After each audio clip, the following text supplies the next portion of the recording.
get the views of Shaista Gohir, chair of the Muslim Women's Network UK. Very good afternoon to you. Straight up, what do you think? What the Prime Minister's had to say? Good afternoon. Well, any training that helps people to learn English is a good thing. However, what I would say is I don't think that this funding should be aimed only at Muslim women. It should be more widely available to people, men and women, in all communities of all faiths. I also don't think it should be linked to extremism and radicalisation. I think learning English should be available anyway. It's a good thing. So, for example, if someone's learning English, it helps them better engage with their children, their schools, access services, know about their rights, engage with local decision making. And actually, that's where the real barriers lie, which the government isn't dealing with, and actually all political parties aren't dealing with.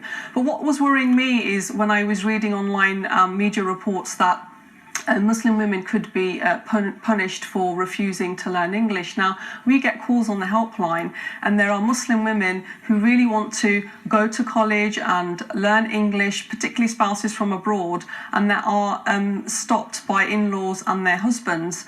And actually, the threat of sending them back is used to try and control and silence them. So if the government is saying, well, we would punish women for not learning, that's actually re-victimising them. And I don't think that should happen. I see. I think, in fact, if there's any fines, it should be for the men. No, I mean, I know that's a very interesting point you're making. I hadn't heard that before. You're saying, so they've already got the threat from other sources that they may well be sent back. So the government isn't helping by doubling up on that.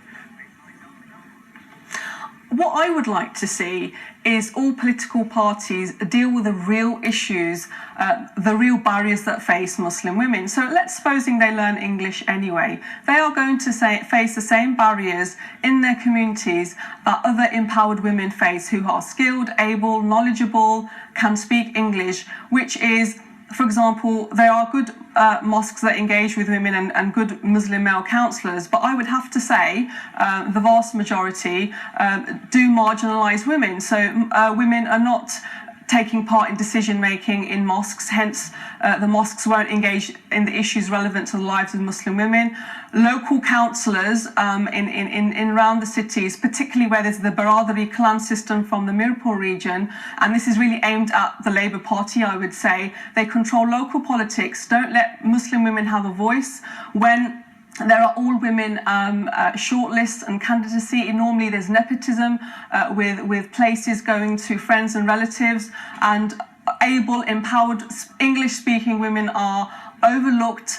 And these men are saying, actually, that your problems aren't real problems, or it's worse in other communities. And these men are making decisions about the lives of local communities, including Muslim women, on housing, on safeguarding, including extremism, on domestic violence services, yet they are out of touch of the issues facing Muslim women and girls, and politicians and Labour Party, the Labour Party, in fact, all parties, but particularly the Labour Party. But I will be writing to Mr. Corbyn and the Prime Minister on this issue, or the Muslim Women's Network will be writing later on in the week, and we will be publishing our letters online. It's such a complex issue, as you've partly detailed there, Shaista. But back to, the core proposal from the Prime Minister today. He could be, judging from what you've been saying there, heading slightly in the right direction. It's just a rather blunt instrument, and it has to be so nuanced and targeted. Is that part of what you're saying?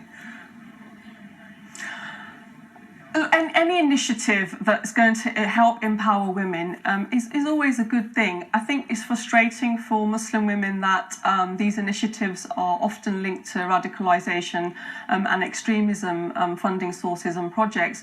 But I really want all politicians to deal with the real barriers, which is, the parties will put senior men who are out of touch of the issues, incompetent men in senior positions, and keep them there, even though they know that these men are barriers to Muslim women. I want all parties to take action on this issue. In fact, what I would like is an independent inquiry. We would support Mr. Corbyn on this. We would support the government on this to look at those real barriers and how those barriers can be broken down locally in party politics, and actually also with the mosques as well. Yeah. Listen, great talking to you. I'm afraid we're out of time. Hopefully the government are listening. Shaista Gohir, thank you very much indeed, Chair of the Muslim Women's Network UK.